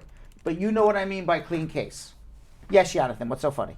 Her S was horrible. How does one do an S? How does one do a human S? S. Isn't this an S? What? What is that? I don't know What is that? This is an Egyptian. S. This is an Egyptian. Jonathan, S. everybody knows you're Your holding. S was like this. Jonathan, you look like you're holding a ginormous cake. Look at him. He's coming in with a wedding cake. Watch out, everybody. No. All right, you have to put on some cheerleader videos and see how they do an S. I'm sure they cheerleaders know how to do an S. I'm sure it's something like this. Right? I'm certain Look. it is not. I used to be a This look- cheerleader, and that was not a Hey, this thing. is what y'all did? Who does an S? You said like period? this. What do you mean who does an S That's period? an S. That's the only way you could do an S, Like right? this. How is that an S? How is this an S? S. I don't know what that is. Jonathan just did 2 parallel lines and goes, ah! With my body. Let's continue. Dream Girl says, how much in total does it take to file for a green card? On a marriage case, it's $1,760. Natalie Baptiste says, I'm not a citizen, but I have a tourist visa. Do I have grounds to apply for a work permit if I have a son who's a U.S. citizen, age 4, in order to take care of him? You have no grounds whatsoever. That's unfortunate. Sheesh. And we've got another question from Audrey, who said, I'm going to do my change of status through marriage to a U.S. citizen this week. We have a lawyer. Any advice on exactly what we should take with us so that USCIS doesn't call back asking for more evidence?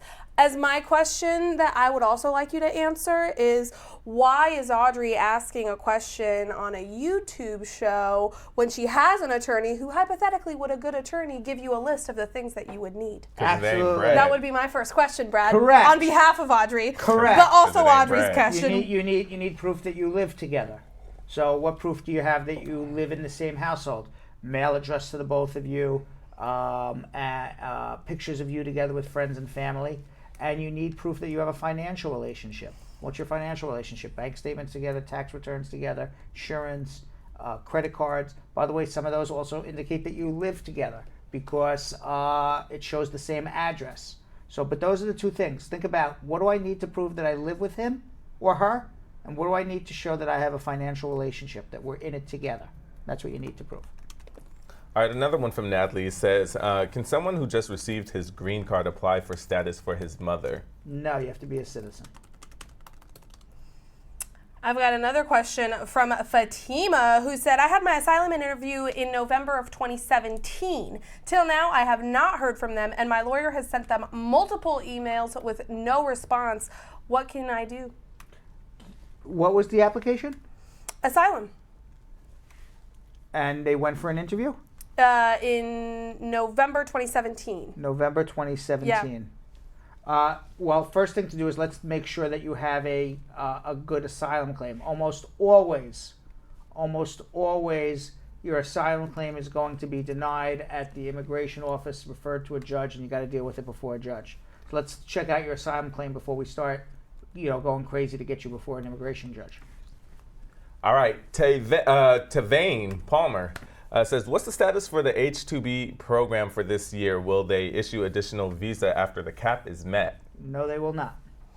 Bino says, I received notice that on March 30th, the case was received for the I-130. On July 19th of 2018, request for additional evidence was received. How soon can we expect the green card? What was the request? They filed an I-130. All we know is they got an RFE in July of 2018. Your case didn't even start till you responded to the RFE, so count 12 to 24 months from the time you submitted the RFE. All right, Bridley says, if you come to the U.S. illegally and you're at the border, they make the check in on you and you give them an I-94. Are you in lawfully or still unlawful presence? What? If you come to the U.S. illegally, and at the border they stop you. They stop you. You give them the I-94. There is no I-94 to give them. They give you an I-94. And give you the they say and give you the I-94. You in lawful or still unlawful presence? Depends what status is on the I-94. They paroled you in? No. I don't know, I don't know what they did. I need to know more. Got you. Actually, if they paroled you in, it's possible. Kim Simone Dodd says, what if a person was going through with a marriage in process and they found out that the wife was not yet divorced and he wants to get married to a new person? What should he do? He should get an annulment first to make sure that he can show that the first marriage was void and then go get married to the second wife. Ken Kibet says, how much is the filing fees for adjustment of status that goes with the VAWA I-360? $1,225. We've got another question from Dream Girl, who is killing the game with the questions today. If a parent is putting in paperwork for both her and her 9-year-old child in Jamaica, but the parents in the U.S., do they need 1 or 2 affidavits of some support? And how much do the sponsors have to earn on the affidavits? You need an affidavit of support for each person you're filing for. If you don't earn enough, then you get a second affidavit of support. All right, King Dane says, are there any updates on SIJ over 18 cases, and what to do if you received a notice intend to deny? You respond to the notice of intent to deny. There's a 9th Circuit case that says you shouldn't, you should get approved. But ultimately, all those cases are still winding their way through the courts. We've got a question from Carlene who said, I've overstayed my time starting in May 2016. Could my boss go ahead and sponsor me to get a green card now? Maybe. It just depends on whether you're 245I or you're eligible for a provisional waiver. Delano Robinson on YouTube says, my mother filed for me in August 2018, and it is yet to be approved. How long is the current wait time? I just turned 19 last June. Is mom a resident or a citizen? Doesn't say, so let's give both. If mom's a resident, they're up to December 1st, 2016. If mom's a citizen, you should have a green card already. Ken is out here wondering how he goes about renewing his expired work permit. Does it matter how long it's been expired when I'm renewing it? It only matters if you're still eligible for it. Okay. So if he's not eligible, Then obviously, correct. can't renew. Right. All right. Tamari on YouTube says, my aunt is inviting me to the States. Can I use an invitation letter? Sure, but what you really need to be able to do is prove you're going to return home. Laugh TV said, hi, I'm from Texas. I got my green card in 2010. I was arrested for a DWI in June of 2014. I was charged with obstructing the highway in 2015, and I got arrested for the same reason in 2018. If I plead guilty to another DWI, is that going to affect my renewal coming up in 2020? Yes, and you may even get deported. I kind of knew the answer to that Bad one. news It's there. DWI, not DUI. Yes. DWI is deportable. Amaya says, if I'm an immediate relative and my I-130 is approved, I have my I-94 expired, what's the next step? If you're an immediate relative and your I-130 is approved, you file an I-485 adjustment of status application. Mia Montauk said, a friend of mine was charged with drug trafficking. After he was convicted, he spent...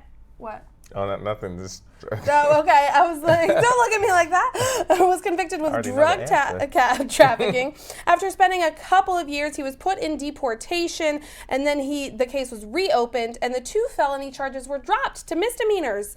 A year later, he was charged with grand theft auto, which was dropped. Can he apply for citizenship? How long ago was this? It doesn't I need to know more. say. I need to But know it does more. seem like all of his charges were reduced or dropped in some way, shape, So or if you- form. if you- Certainly has a good criminal defense attorney. I was just For about real? to say. Damn.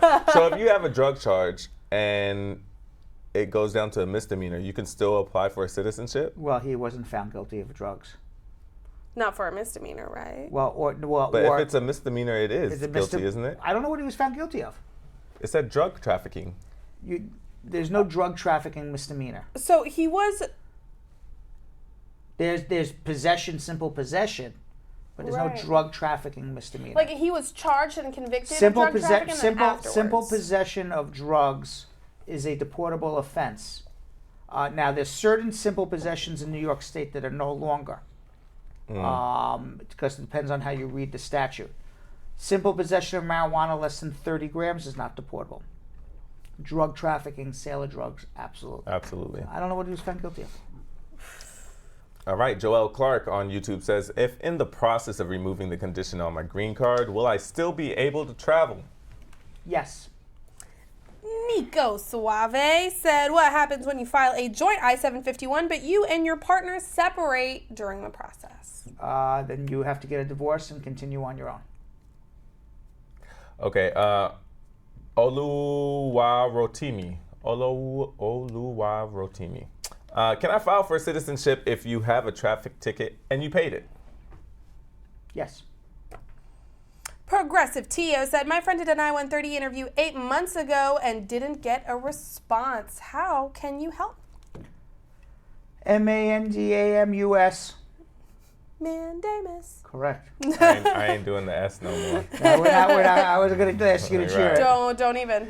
Andy on YouTube says, VAWA approved. I-130 went for the I-1485 interview earlier 2017 and was asked to submit medical. Waited for almost 2 years, and on the 14th of February this year, I made an info pass to go to Boston where my case was handled. And in less than an hour, I got the new card. New card is being produced on GC. How long do I have to wait for the green card? 4 to 8 weeks if you got approved. All that for that.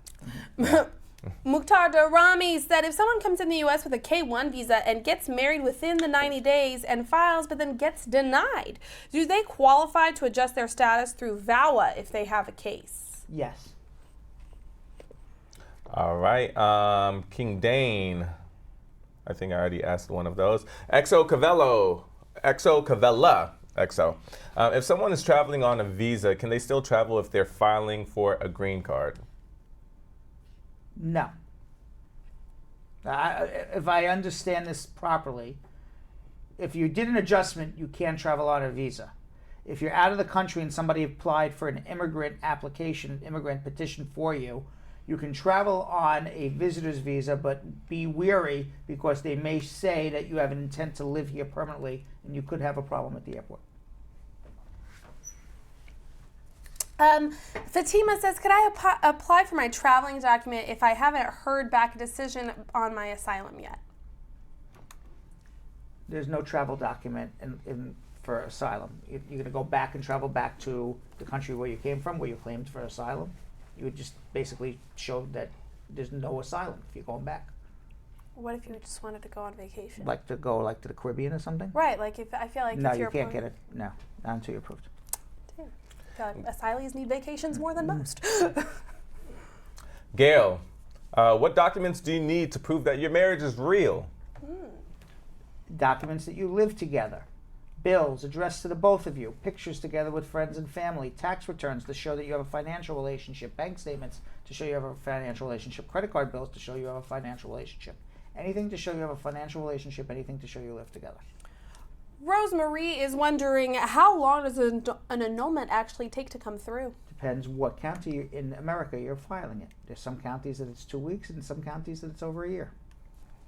All right, this was an update from Delano. Remember, his mother filed for him in August 2018, and it hasn't been approved. He turned 19 last June. So she's a green card holder, and he's asking about the approval time, not the priority date. It should be approved shortly. Bino said, I filed an I-130 and an I-485. A request was made for additional financial information from one of my sponsors on July 19th, 2018. So far, I still have work authorization. How soon is the green card going to arrive, and am I eligible to file a mandamus? How long has it been? Since July 19th of last year. And then they submitted the information, the additional information, in July 19th of last year. Now wait until this summer and then file a mandamus. You haven't been pending long enough. It's only been 6-8 months. All right, Samuel Sunday Adede Jr. My question, a friend of mine was stopped at JFK and deported about 10 years ago for using a different name and date of birth. She said that she got the visa at the U.S. Embassy in Ghana on her own after having an interview, so she was surprised when she was told that her visa was fraud.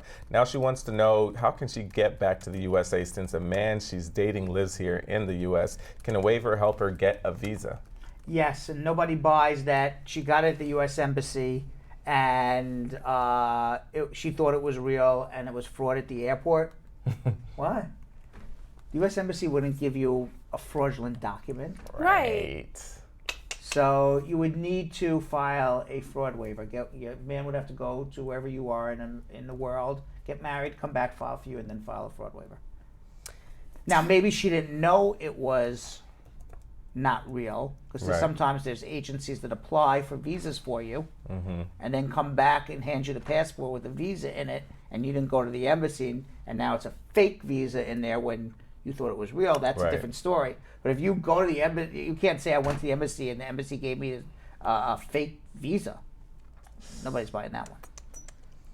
Tanya Winter says, does immigration check photos online for verification of marriage? Because who prints photos anymore? There. They do, but print photos anyway. All right, Shauna Pert says, hey, Brad, can an undocumented immigrant filing for their taxes and receive credit for their children, whether they have worked or not? You cannot get credit for your children as an undocumented immigrant. But maybe you can. I'm not a tax expert. If you have their social security numbers, maybe you can. King Dane said, what forms does a green card holder need to file for their spouse if they're both in the U.S.? Let me take that back. Because when if the undocumented immigrant has a social security number, the IRS doesn't know what your legal status is. And the kids have social security numbers, and the answer is yes. Okay. Okay, now go back. Okay.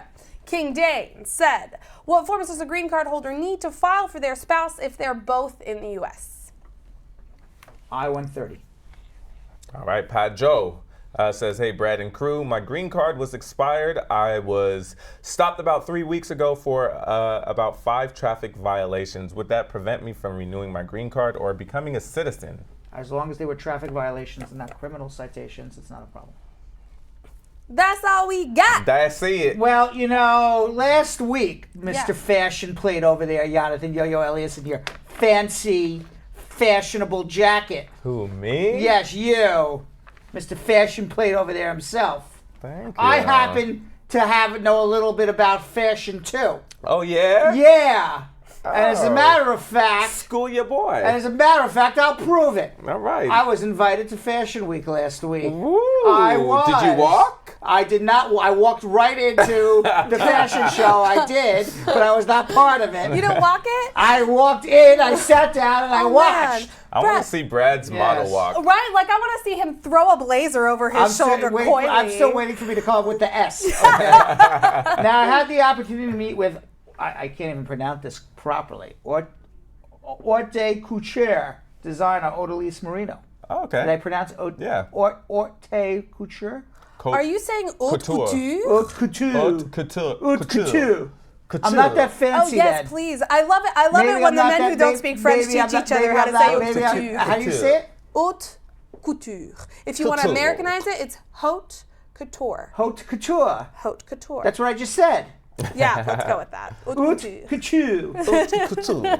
Either way, haute couture, it means one of a kind, very fancy dresses. Right. And I was able to meet with designer Odalys Marino, who was in town for her fashion show. She was born in Cuba, and it was her first time in New York Fashion Week, which is one of the most famous fashion weeks in all the world. Let's watch. Hey, Brad Squad. It is Fashion Week in New York City, and I'm in this fancy suite at the Palace Hotel, and we're about to meet Odalys Marino. She is from Cuba, and she's doing her first fashion show in New York ever. Welcome, and thanks for coming on. How long have you been a fashion designer? For 3 years, I coming from the fashion designers. I present couples different collection in Miami Fashion Week for the last year. And I have the honor receive a couple invitation for coming to different fashion shows. What did you do before this? Economics from the university, from the heart designer. When I see the people love it, what I doing, I say, okay, I am in the right place. I want to continue with designer. I open my own boutique in Tampa. I continue doing this, and that is the result today. But that's your only boutique in the entire world?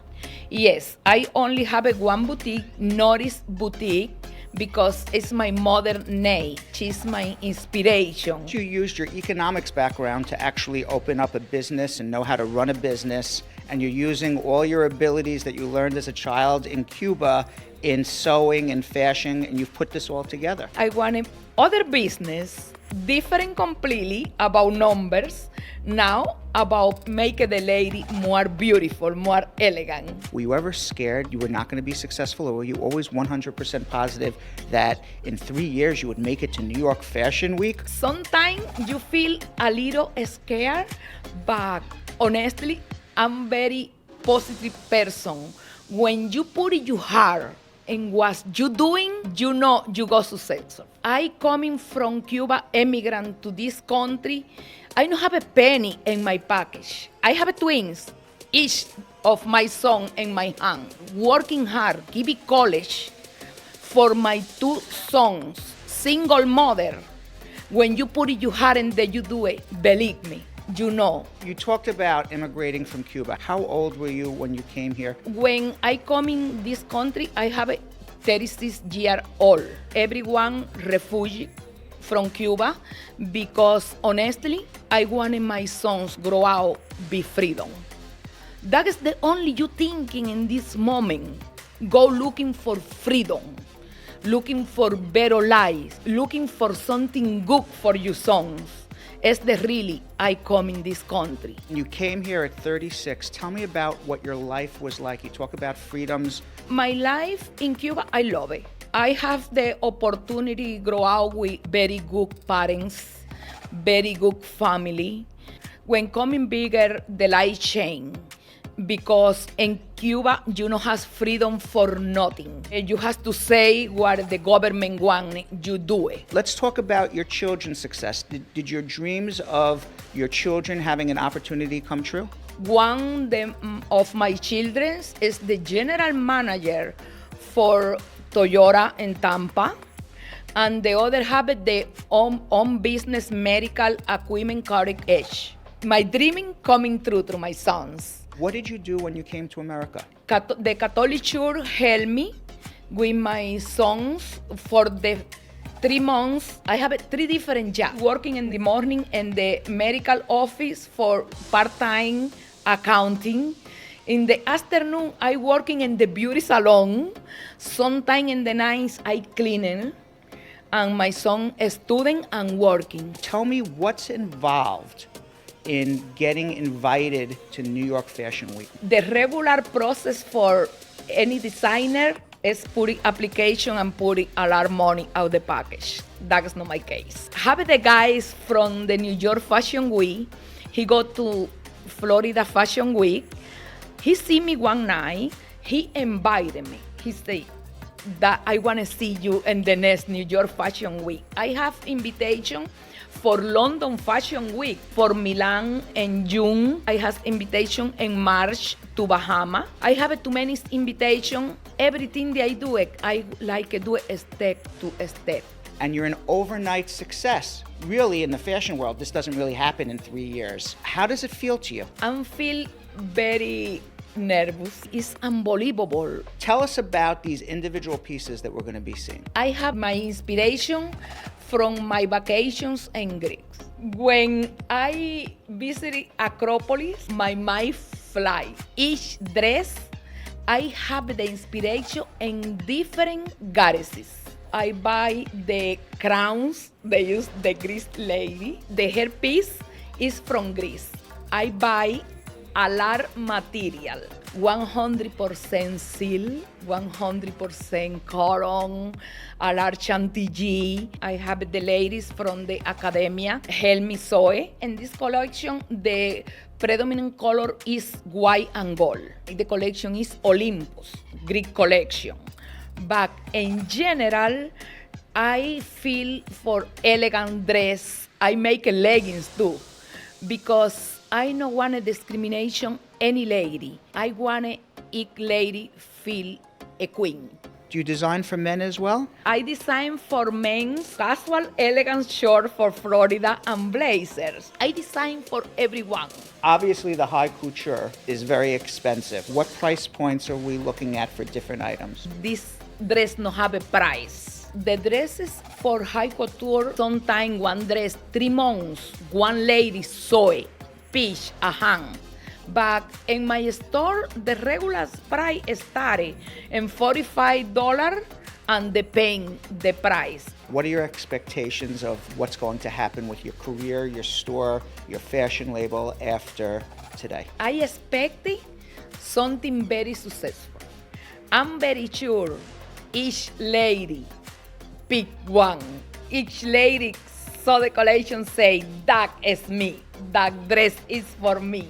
Your first fashions that you were designing were Mommy and Me.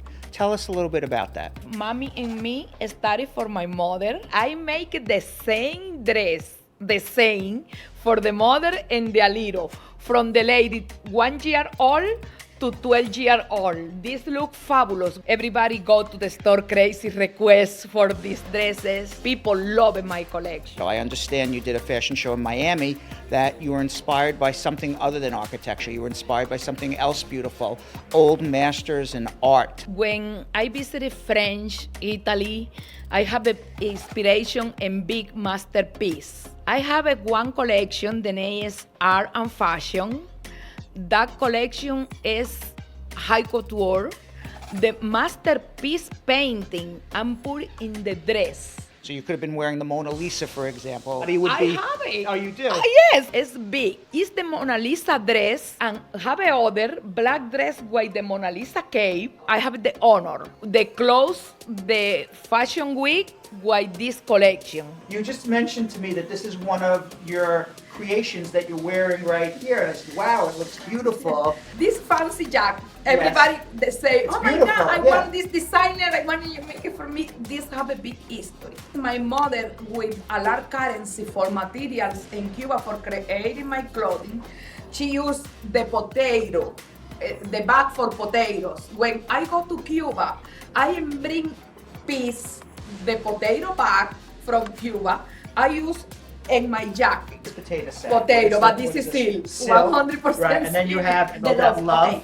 This heart, only the heart. I put it love here because in the back you have the other heart for my heart. My mother is another dimension, and that is my half the heart and the other half for her. That is the inspiration. I use material for what she used for me. Show you the love and respect for my mom. Do you feel that you have reached your American dream? Do you still feel that there's more to achieve? I say when you come into the big country, saying is God bless America, I say every day with respect, education, working, sacrifice, perseverance. Believe me, you coming very successful because that is the I feel for myself. Look at me today here. New York Fashion Week. One lady que coming 23 years ago with 2 keys in the hand, 0 penny in my package. You don't have clue what I live here with my sons. I don't want to remember this moment. When you thinking really you dream, believe me, this country is the big country in the world. Respect. Thanks for coming on. I appreciate it. Appreciated your time, appreciated your interview because the dreaming for the immigrants coming through in United States.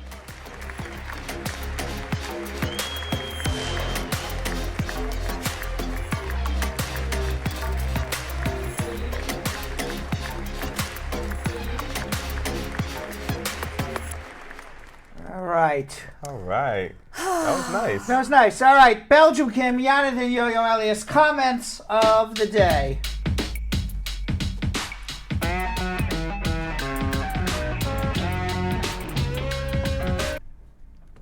Our very first one is on YouTube from GBaby14, who says, Glad Bradshaw Live is live today. To be honest, I'm addicted to this show. I'm addicted to this show the way Americans are addicted to hot dogs and coffee. I'll take it. I guess who's hot dog, who's coffee here? Well, I was going to say I'm hot dogs because I love hot dogs, and that's a joke in the room, but I am not the hot dog of the three of us. I could be the and. I'll just be the hot. More people No, for hot hot dog and coffee. Hot dog and coffee. Yeah. Well, I'm probably coffee because I always have coffee. I bring coffee every day. That's a good so. point. no I'll be the idea. hot one. Brad, you gotta be dog. I'll just do the mustard. What else? All right, we have one from My Dukes saying, wow, my daily dose of immigration drug is back, and I'm so happy to see you guys. Oh, very nice.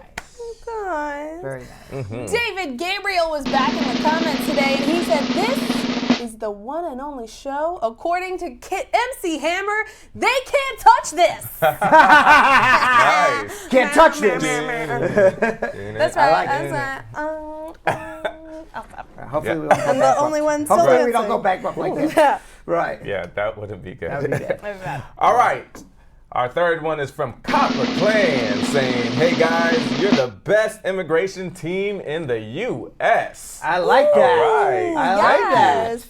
And we got one last from on YouTube from Audrey Miller, who said, "I cannot stress enough how much I love this show. The most incredible, informative immigration show around. Keep up the good job, and may God bless and keep you and your crew, Brad. You are Braderific." Now, one thing before we leave, if there was one thread that runs through all our comments of the day, just give us compliments. And you'll get a comment of the day. Absolutely. We'll see you all tomorrow. Thanks for watching. So, Sam, as part of the production, we have to say this disclaimer at the end of the show. Do you mind reading it for me? Okay, but you know, Brad, I have to do everything around here. It's bad enough I've got to remember everything that happened on the episode from the previous day. Forget it. I'll do it. The proceeding was information only and not specific legal advice. Consult an attorney about your individual situation. Prior successful results do not guarantee a similar outcome in the future. To make an appointment with the Spar and Bernstein law firm located at 225 Broadway in New York City, call 1-800-529-5465. That's 1-800-529-5465. Easy to remember, 1-800-LAW-LINK. That's 1-800-LAWLINK. Once again, make a call to 1-800-529-5465. And of course, link up with the law offices of Spar and Bernstein, located at 225 Broadway on the 5th floor. If I were you out there, make the call, make the link, make the connection, make it Spar and Bernstein. 1-800-LAWLINK. That's 1-800-529-5465. And now, conveniently located in Hartford, Connecticut on 1 Congress Street. Visit us in Connecticut or in New York at 225 Broadway. That's 1-800-529-5465. 1-800-LAW-LINK. 1-800-529-5465.